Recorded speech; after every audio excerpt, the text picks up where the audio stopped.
Posso seguir? Olá pessoal, tudo bem? Vocês já ouviram falar sobre as arboviroses? Bom, as arboviroses são doenças causadas pelos chamados arbovírus, que incluem vírus que causam, por exemplo, dengue, zika e febre chikungunya. A classificação arbovírus engloba todos aqueles transmitidos por artrópodes. O mais conhecido atualmente é o Aedes aegypti. As doenças provenientes dos arbovírus são transmitidas aos seres humanos através de picadas dos insetos hematófagos e tem parte do seu ciclo replicativo ocorrendo nos insetos. A tríade epidemiológica que ocasiona a doença se mantém no Brasil, onde o agente, no nosso caso o vetor Aedes, que contém o vírus, encontra o hospedeiro, homem, no ambiente, gerando a doença devido a esse desequilíbrio na tríade. Hoje nós vamos falar um pouquinho sobre uma das doenças causadas por esse desequilíbrio, que é a febre chikungunya. Lembrando que a palavra chikungunya vem da língua Manok, originada da Tanzânia, e significa literalmente aquele que se dobra para cima. Esse nome foi adotado pois as dores de artrite causadas pelos vírus fazem com que os indivíduos infectados se curvem para cima. As arboviroses se tornaram importantes em regiões tropicais devido às rápidas mudanças climáticas, o desmatamento e a migração populacional. São transmitidas pelo sangue de pacientes virêmicos por insetos hematófagos, o que não deixa de ser uma preocupação na doação de sangue em áreas endêmicas. O primeiro registro autóctone em território brasileiro ocorreu em 2014, na cidade de Oiapoque, no Amapá. E atualmente, esse estado, Bahia e Pernambuco, são os que mais notificam casos no país. O Brasil apresenta elevada competência vetorial para esse vírus, o que torna essa arbovirose uma potencial ameaça para o país. Sua prevalência no nosso território é devido à manutenção de ciclo de vida do vetor, devido às condições climáticas do território e o contato dos mesmos com o hospedeiro definitivo, homem. Essa tabela aqui mostra o número de casos de prevalentes e incidentes no ano de 2016 e 2017 no Brasil, onde notamos uma maior prevalência no Centro-Oeste, seguido do Nordeste. E como é que é a característica do vetor dessa doença? Bom, o vetor é um mosquito e ele se adapta melhor em climas quentes tropicais e subtropicais. O Aedes aegypti se encontra vivo e pica durante o dia, tendo como vítima preferencial o ser humano e não faz praticamente som audível antes de picar. Mede menos de 1 centímetro e é preto com manchas brancas no corpo e nas penas. Lembrando que só a fêmea é hematófago, logo só ela é que transmite o vírus. E esse vírus, ele é da família Togaviridae, que são vírus de RNA de cadeia simples, envelopados e esféricos. Este vírus está envolvido em estruturas moleculares com diâmetros de até 70 nanômetros. O envelope contendo lipídios tem duas glicoproteínas de superfície que mediam a ligação, fusão e penetração. O vírus de chikungunya é composto por proteínas estruturais do capsídeo e duas glicoproteínas do envelope viral, E1 e E2, que formam pontas heterodiméricas na superfície. O efeito citopático desse vírus se dá da seguinte forma: o arbovírus, que causa febre chikungunya, é do gênero alfavírus e da família Togaviridae, que é onde se encontra o vírus chikungunya. O alfavírus, ao entrar na célula-alvo por endocitose, desencadeia mudanças conformacionais no envelope viral peptídeo, que expõe a E1 e medeia a fusão da membrana do vírus na célula hospedeira. Isso permite a libertação citoplasmática do núcleo e a libertação do genoma viral. As proteínas montam-se e formam complexos de replicação viral que sintetizam um RNA de cadeia negativa intermediário. A capsídeo é libertado e as glicoproteínas são geradas por processamento adicional. As glicoproteínas associadas ao complexo de Golgi são exportadas para a membrana plasmática, onde E1 e E2 são formadas. A montagem viral é promovida pela ligação do núcleo capsídeo viral para o RNA viral e recrutamento das glicoproteínas do envelope associado à membrana. E como se dá a resposta imune a esse vírus?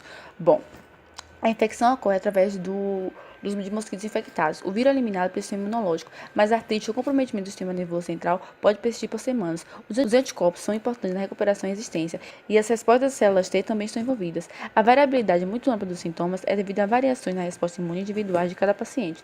O sistema imunológico atua gerando uma resposta inflamatória, que ocorre em duas etapas principais: uma específica de defesa, também chamada de imunidade inata, e a resposta específica, que tem como alvo o agente patogênico nas células infectadas. Estudos recentes mostram que a resposta imune no estado agudo é caracterizada por uma resposta antiviral imune inata rápida, com ativação dendrítica, NK, CD4, CD8, e uma resposta de citocina TH1. O primeiro anticorpo produzido é da classe IgM, que aparece no início da infecção e tem função de neutralizar o vírus causador da infecção. Posteriormente, o IgG, demonstrando uma infecção mais tardia. O período médio de incubação intrínseca leva de 3 a 7 dias, já o período de viremia leva até 10 dias, iniciado geralmente 2 dias antes da manifestação dos sintomas. Cerca de 70% dos casos de chikungunya são sintomáticos, com 3 possíveis fases de evolução: aguda, subaguda e crônica, e em forma atípica, onde contemplamos os casos graves. A fase aguda é caracterizada por febre de início súbito maior de 39 graus, dor articular intensa e aparecimento de exantemas. Frequentemente aparecem sintomas articulares tanto nas mãos quanto nos pés, afetando as articulações mais proximais, levando à incapacitação do paciente a executar tarefas normais devido à dor rigidez. Na fase subaguda, a febre normalmente desaparece, podendo haver persistência ou agravamento da artralgia, exacerbação da dor articular e o aparecimento de lesões purpúricas, vesiculares e bolhosas. Na fase crônica, percebe-se persistência do sintoma, como dor articular e mucoesquelética nas mesmas articulações atingidas durante a fase aguda, caracterizada por dor com ou sem edema, limitação do movimento e deformidade, podendo levar até 3 anos. A patogenia é um mistério. Só existem esses experimentais em ratos e primatas não humanos. Existe divergência entre a manifestação entre esses primatas. O vírus hospedeiro invade células endoteliais e fibroblastos de replicação subcutânea na porta de entrada. Eles são transportados para o nódulo linfático local, onde a segunda replicação viral ocorre. Após essa etapa de intensa viremia, com invasão de macrófagos no sangue e subsequente propagação para outros órgãos como músculo, articulação, fígado e cérebro, ocorrem. O diagnóstico laboratorial pode ser feito de duas formas, direta ou indireta. Na primeira, faça o isolamento viral e a pesquisa de RNA viral em diferentes amostras. Utiliza-se para a pesquisa do ácido nucleico viral as técnicas de PCR, a quais permitem um rápido e sensível diagnóstico, e a partir dessas técnicas é possível identificar o material viral. De forma indireta, o diagnóstico é feito através de pesquisa de anticorpos específicos. As técnicas mais usadas é o ELISA, que é um teste sorológico. Outra técnica utilizada é a sorologia pareada, ainda o diagnóstico diferencial de chikungunya, que é feito com outras doenças febris agudas associadas à artralgia. Como ainda não há tratamento específico para a doença, recomenda-se que seja utilizada uma terapia de suporte sintomático, hidratação e repouso.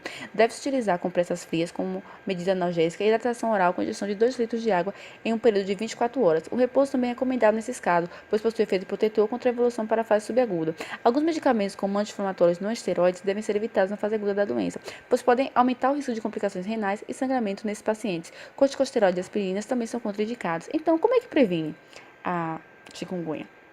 Você sabia que a profilaxia é feita através do controle do vetor? Mantendo, por exemplo, recipientes como caixas d'água, tanques e cisternas devidamente fechados, não deixar água parada em locais como vidros, pratos, bacias, drenos de escoamento, além de outros locais em que a água de chuva é coletada ou armazenada. Faz também importante, na prevenção, o compartilhamento de informação no setor público com o cidadão, incentivando programas de mobilização social que contribuam para ampliar as medidas de prevenção e minimizar os riscos de disseminação do vírus. Saber que a interdisciplinaridade também pode ajudar no combate à chikungunya? Pois é por meio da organização dos serviços de saúde, promoção de assistência adequada, fortalecimento, a integração das diferentes áreas de serviço, bem como o desenvolvimento de atividades preparatórias que devem ser realizadas para capacitar a equipe de saúde para o manejo dos casos, sem falar do acolhimento das unidades de saúde. Então é isso, pessoal. A gente tenta dar uma introduçãozinha para vocês sobre essa febre de chikungunya.